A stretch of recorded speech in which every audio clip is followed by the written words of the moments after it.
আপনি বলেন যে তাজুল যেই লেভেলটায় ছিল, যেই জায়গাটায় ছিল, আমি তো নিশ্চিত করে বলতে পারি যে এত কঠিন সার্ভিলেন্সে আর কেউ ছিল না। সাংঘাতিক সাহসের ব্যাপার ছিল। কারণ আপনি শেখ হাসিনার বিরুদ্ধে ট্রায়াল দিচ্ছেন। শেখ হাসিনা কে?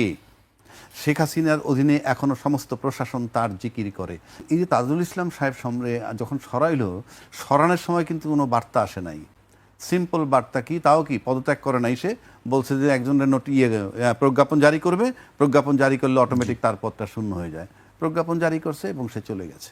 অনাস্থার জায়গা তৈরি হয়। আসলে কি তারা কি ঠিক মতন বিচার কি আসলে পায়, নাকি আসলে ঘুষ বা আর্থিক লেনদেনের বিনিময়ে বিচার এদিক সেদিক করা হয়?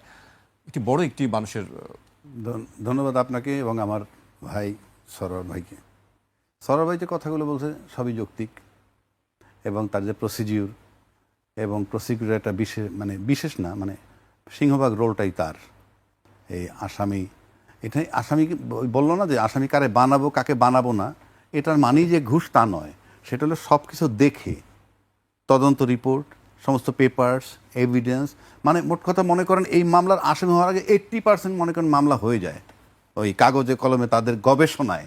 আপনি আন্দাজে বানানো যায় না, সেদিকটা ক্লিয়ার আছে। এখন আসেন এই ট্রাইব্যুনালের মামলাগুলো হচ্ছে কাদের, একটা যে বিষয় মাথায় রাখতে হবে। বিচার হচ্ছে শেখ হাসিনার, বিচার হচ্ছে শেখ হাসিনা টপ, তারপরে যারাই থাকুক, মন্ত্রী টন্ত্রী যারা থাকুক, আইজিপি বলেন, জেনারেল সাহেব বলেন, শেখ হাসিনার চেয়ে বড় তো কেউ না। আবার যখন এই জামাতের স্বাধীনতা বিরোধী বিচার হয়েছিল, তখন যে লেভেলের লোকগুলো ছিল সেগুলোও দেশের বড় লেভেলের মানুষ। তো এখানে আমার কাছে মনে হয় প্রত্যেকটা মানুষ সতর্ক। বিশেষ করে শেখ হাসিনার বিরুদ্ধে মামলা করতে যাওয়া, আমরা যে স্টেটমেন্টগুলো আগে পাইছি, অনেকেই ডেকে পায় নাই, অনেকেই রাজি হয় নাই এই ট্রাইব্যুনালে যেতে। তাহলে কি তারা খুব অনেস্ট ছিল যে ওখানে গেলে টাকা খেতে হবে সেজন্য যাব না? বিষয়টা তা নয়। সাংঘাতিক সাহসের ব্যাপার ছিল। কারণ আপনি শেখ হাসিনার বিরুদ্ধে ট্রায়াল দিচ্ছেন। শেখ হাসিনা কে? শেখ হাসিনার অধীনে এখনো সমস্ত প্রশাসন তার জিকির করে। এই মুহূর্তে ক্ষমতা অন্যরা বইলে হয়তো আপনি টের পাচ্ছেন না, বাট আলটিমেটলি প্রশাসন একটা তাদের ফ্যাক্টর। আপনি জজ সাহেবদের বলেন, যে বলেন বিশাল তাদেরকে নিয়োগ দিয়ে গেছে, তারা দুর্নীতি করবে আমি বিশ্বাস করতে চাই না, বা বলতেও চাই না। কিন্তু এই যে তাজুল ইসলাম সাহেব যখন সরাইলো, সরানোর সময় কিন্তু কোনো বার্তা আসে নাই। সিম্পল বার্তা কি, তাও কি পদত্যাগ করে নাই, সে বলছে যে একজনের প্রজ্ঞাপন জারি করবে, প্রজ্ঞাপন জারি করলে অটোমেটিক তার পদটা শূন্য হয়ে যায়। প্রজ্ঞাপন জারি করছে এবং সে চলে গেছে। যাওয়ার পর কিন্তু এই ঘুষের শব্দটা আসলো। এত বড় ট্রাইব্যুনালে বাংলাদেশের সবাই, তাকে বলা হয় জামাতের পক্ষের একটা প্রসিকিউটর, লয়ার। ওকে, আমি মেনে নিলাম। কিন্তু জামাতের লয়ার যখন এখানে আসে, আমার তো মনে হয় ওতপ্রোতভাবে, এবং যেখানে আর্মিদের ট্রায়াল হচ্ছে, আমার কাছে তো মনে হয় না যে সার্ভিলেন্স ছাড়া 24 আওয়ার সার্ভিলেন্সের মধ্যে ছিল তাজুল। এটা আমার কাছে মনে হয়, আমার ব্যক্তিগত ধারণায়। কারণ আর্মিদেরকে সে যেভাবে করছে, আর্মির বিষয়টা যেখানে আমরা দেখছি অনেক কথাবার্তা চলতেছিল, যেটা আর্মি অ্যাক্টে 1952 এর অ্যাক্টে বিচার করবে, সেটা মানে নাই।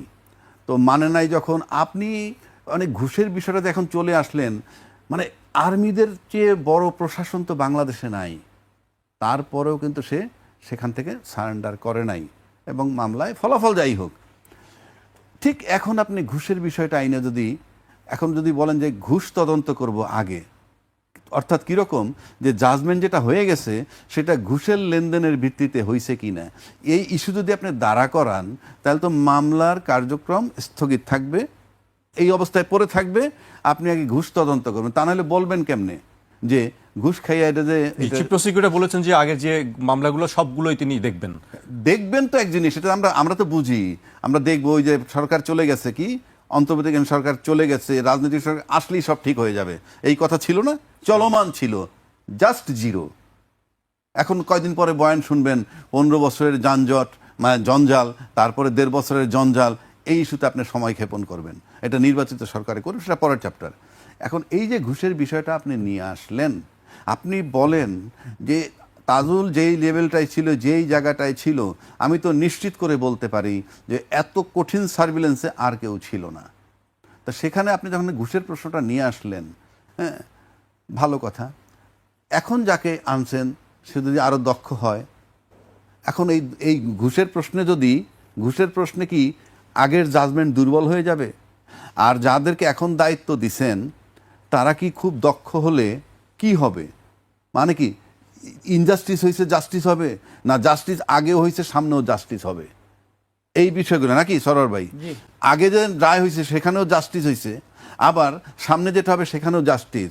আমরা এইটা শুনতে চাই না যে আগেরটা ইনজাস্টিস হয়েছে। এখন যদি বাহির করেন, এখন আসেন তাজুল সাহেব ঘুষ কেলেঙ্কারিতে আসে, বিচারকরা দিনে কি বলবেন? তা আমি উনি কোর্টে গিয়ে যা খুশি তাই করি, বিচারক সাহেব আছেন না, 3 জন বিচারক না, তো তারা হিসাবে করবে না? তারা তো রায় দিছে, তারা কি কোর্ট চালাচ্ছেন তারা বুঝেন না যে এই সাক্ষী শিখে আনছে নাকি পয়সা দিয়ে কিনে আনছে নাকি চাপ প্রয়োগ করে আনছে? এটা তো ভাই আইসিটি। যাই হোক, আমি সরবের মতো আশা করতে চাই বিচার সামনের দিকে যেতে থাকুক, এবং সবচেয়ে বড় কথা হলো 1400 লোক মারা গেছে না 1000 লোক মারা গেছে, হট এভার ইট ইজ, 50,000 আহত হয়েছে, এবং এতে কোনো সন্দেহ নাই, কোনো ডাউট নাই।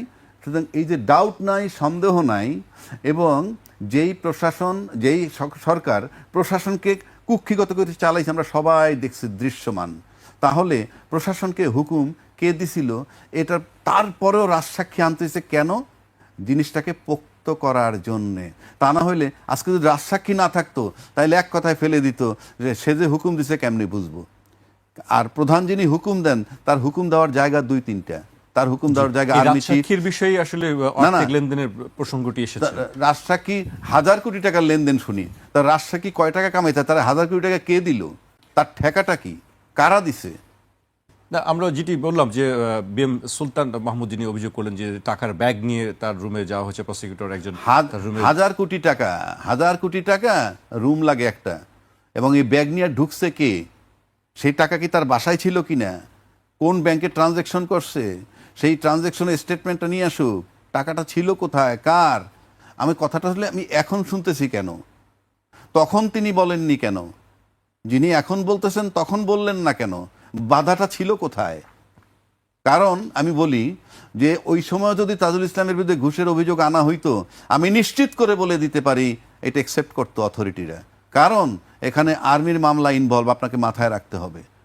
সুতরাং আপনি বললেই তো হবে না, বলে ফেলতে পারেন। সেটা হইলেই আপনি যখন পজিশনে থাকবেন, পজিশন যদি অ্যালাউ করে, আপনি বলে গেলেন, এটা কাউন্টার হবে না, দ্যাট ইজ অ্যানাদার ইস্যু। তা নাহলে আমি জানি যে উনি যেমন আর্মিতে ছিলেন এবং উনি মামলা করতে গেছেন, নৈতিক কারণে উনি মামলাটা ছেড়ে দিয়েছেন, কি যে উনি দেখছেন যে এর ভিতরে একজন আসামি আছে যে তাকে ইয়ে করতে চেয়েছিল। আমি শুনে আমি সাথে স্যালুট করছি যে না, নাইস ম্যান, কারণ তার ভিতরে একটা কিঞ্চিত দুর্বলতা হইলে হইতেও পারে, ক্রোধ হইলেও হইতে পারে, আমি করব না। কিন্তু এই যে কেলেঙ্কারিটা আপনি বললেন, বস্তা বেড়ে টাকা নিতে দেখছে, 1 নম্বর কাছে বস্তার ভিতরে টাকা ছিল, সেটাই বা আপনি নিশ্চিত কিভাবে? কতগুলা বিষয় আছে। আর এই যে টাকা নিয়ে গেল, আপনি তখন বললেন না কেন? বাধাটা ছিল কোথায়? আমার তো মনে হয় না যে তাজুল ইসলামের বিরুদ্ধে যদি কেউ দাঁড়াইতো, প্রসিকিউশনের লোক হোক আর XYZ, তাকে প্রশাসনিক সহযোগিতাই সে পাইতো, আর্মির সহযোগিতাই সে পাইতো, যে পেয়েছি, যে কারণে আর্মির সাথে তার একটা বিরাট লড়াই চলতেছিল।